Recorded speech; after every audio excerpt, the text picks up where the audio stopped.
Witam wszystkich serdecznie. Jestem bardzo niezadowolonym klientem firmy Philips. Równo rok temu zakupiłem ich telewizor model 55 PFL 8007K /12.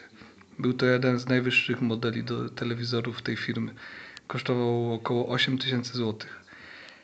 Chciałbym przedstawić wady tego produktu, które ukazały się podczas rocznego użytkowania, a o których nie dowiecie się na innych recenzjach, zresztą często sponsorowanych. Postaram się także przedstawić ze szczegółami moje przejścia z działem obsługi, gwarancją i stosunkiem firmy do klienta.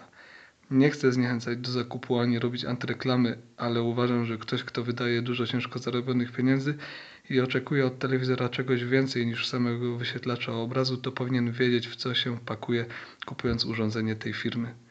Przedstawiam tylko swoje bardzo złe doświadczenia.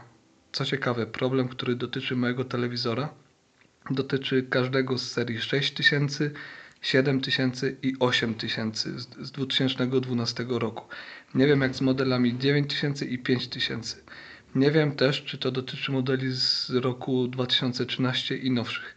Jednak przed zakupem warto się dowiedzieć i sprawdzić, bo warunki gwarancji w Philipsie są takie, jakby ich w ogóle nie było. Ale przechodzę do sedna.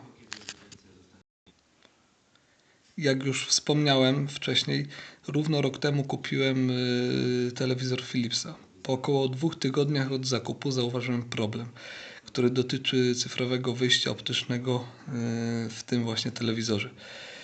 Problem polega na tym, że dźwięk przestrzenny 5.1, który wychodzi z telewizora przez optyka, ma mikroprzerwania. Dźwięk zacina się na ułamek sekundy, po czym jest odtwarzany dalej. Powoduje to trzask w głośnikach. Podczas cichego oglądania jest to dostrzegalne, ale kiedy ogląda się bardzo głośno, przeszkadza bardzo i robi się to irytujące. Tym bardziej, że czasami dźwięk potrafi się przerwać dobrych kilka razy na minutę.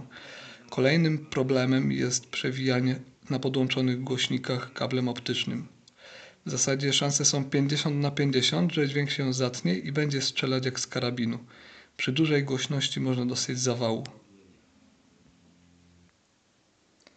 Razem z telewizorem kupiłem zestaw głośników 5.1 Logitecha Z906, którego można podłączyć do telewizora tylko i wyłącznie przez kabel optyczny. Nie chciałem wydawać dużo pieniędzy na kino domowe z porządnym amplitunerem, ponieważ zestaw oferuje świetną jakość dźwięku i jest idealny do odtwarzania plików źródłowych z dźwiękiem przestrzennym 5.1. Telewizor teoretycznie potrafi wysłać dźwięk przestrzenny, a mnie zależało na bezstratnym przesyłaniu dźwięku 5.1 AC3 z filmów Full HD przez DLNA lub z pendrive'a USB. Co najważniejsze, problem pojawia się przy oglądaniu filmów z pamięci pendrive, z zewnętrznego dysku HDD, przez DLNA, z YouTube'a, z aplikacji VOD, IPLI, a także z oryginalnego dekodera NC+, Pace 500 GB, który jest podłączony do telewizora przez złącze HDMI. Problem pojawia się zawsze, niezależnie czy załączę film z wakacji, jakiś plik wideo z internetu, film z YouTube'a, czy po prostu telewizję z dekodera satelitarnego podłączonego do telewizora. Czyli w moim przypadku i każdego, kto chce używać wyjścia optycznego w telewizorach Philipsa z 2012 roku, problem stanowczo i automatycznie obniża funkcjonalność całego telewizora i wszystkich innych jego funkcji. Może pokażę teraz, na czym polega problem.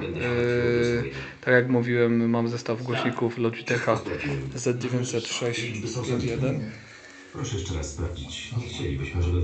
I tak jak teraz widać, za każdym przerwaniem ikonki po prawej stronie, które pokazują wszystkie wyjścia dźwięku 5.1, załączają się podczas każdego przerwania, tak jakby musiał na nowo dekodować.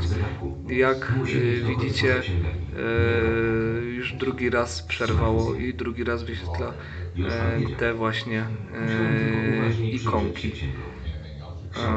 I podczas głośniejszego oglądania jest to bardzo zauważalne i w zasadzie często dźwięk czeszczy podczas właśnie takiego przerwania.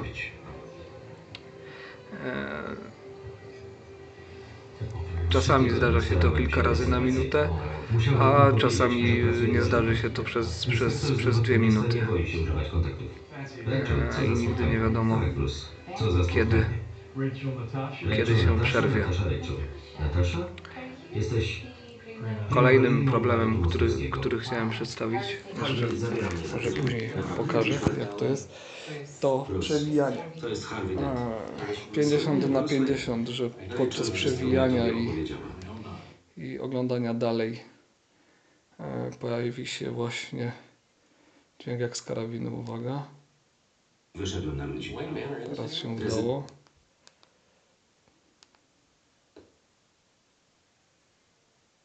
Gotham szczyci się obywatelem, który walczy o dobro. Raz się udało. Jako ostatniego do obrony Republiki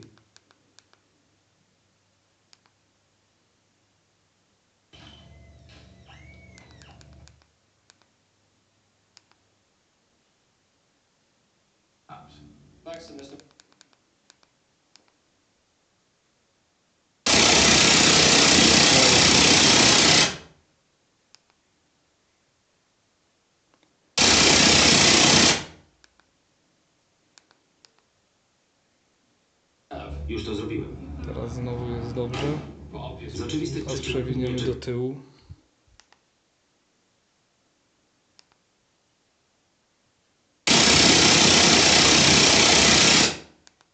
Do przodu.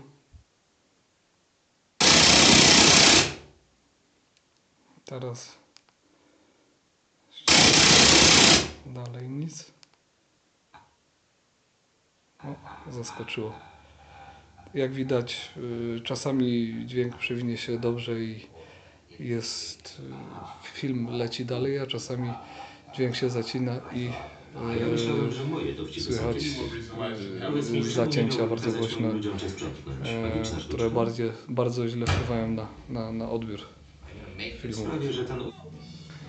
Kolejnym problemem telewizora jest często błąd połączenia z serwerem Smart TV, czyli ogranicza praktycznie całą funkcjonalność Smart TV. O, tak jak teraz tutaj można zauważyć, nie znaleziono serwera Philips, spróbuj później. No i możemy sobie tak próbować. Myślę, że w przeciągu 2 godzin raczej nie będziemy w stanie pooglądać sobie materiałów filmowych ze Smart TV.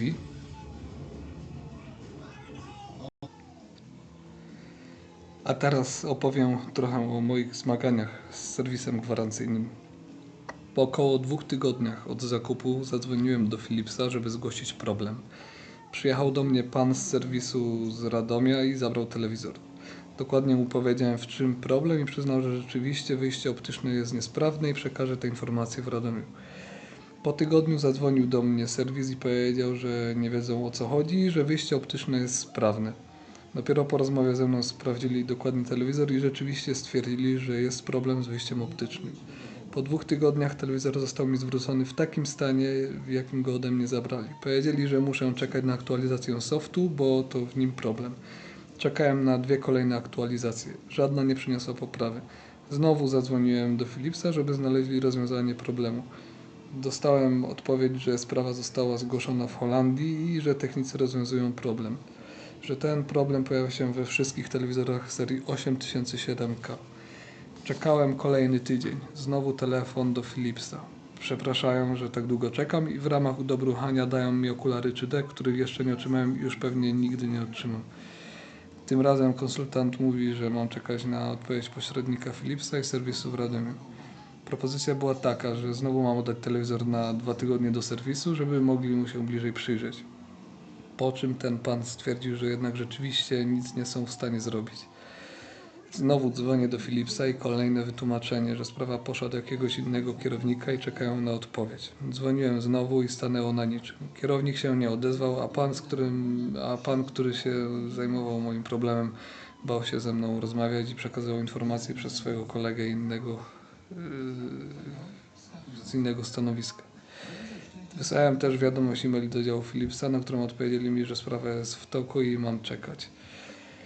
Wysłałem także wezwanie do naprawy gwarancyjnej z wyznaczonym przeze mnie terminem naprawy, również bez odzewu. Po roku od zgłoszenia niesprawności telewizora nic nie zostało naprawione. Nie zostały podjęte żadne kroki, które mogłyby rozwiązać problem. Wykonałem kilkadziesiąt telefonów, pisałem listy, kontaktowałem się przez miejskiego rzecznika konsumentów i stanęło na niczym. Firma mnie olała, bo wiedzą, że nie da się tego naprawić i to nie jest wina softu, a nie chcą się do tego przyznać. Zwlekają, aż sprawa się przedawni i będą mieć spokój, ale nic z tego, bo pozew został już wysłany. Ostrzegam, że w warunkach gwarancyjnych tej firmy nie ma nic o czasie naprawy. Nie mają żadnego terminu, w którym mają się zmieścić z naprawą. Jest tylko wzmianka, że zrobią to jak najszybciej. To tak jakby gwarancji nie było w ogóle, bo na dobrą sprawę mogą przeciągać naprawę aż do upływu gwarancji i w końcu nie naprawić, bo sprawa się przedawni. Jeśli jesteś posiadaczem modelu, który posiada taki problem, możesz zgłosić niezgodność towaru z umową. Możesz żądać nieodpłatnej naprawy towaru, jego wymiany na nowy, żądać obniżenia ceny lub odstąpienia od umowy sprzedaży. Producent w swojej specyfikacji wyraźnie napisał, że telewizor posiada cyfrowe wyjście optyczne, a w instrukcji obsługi telewizora napisał, cytuję: wyjście audio-optyczne zapewnia połączenie audio o wysokiej jakości. To połączenie optyczne umożliwia obsługę kanałów audio 5.1. Niestety, jak się w praktyce okazuje, telewizor ma niesprawne wyjście optyczne i w sposób całkowity uniemożliwia komfortowe korzystanie z dźwięku z telewizora na moim kinie domowym, ponieważ telewizor nie posiada żadnego innego wyjścia dźwiękowego 5.1, które byłoby zgodne z moim zestawem głośników. Gdyby producent zaznaczył w specyfikacji, że telewizor ma problemy z dźwiękiem przestrzennym, to nie zdecydowałbym się na ten model, tylko kupiłbym sobie telewizor jakiejś innej firmy.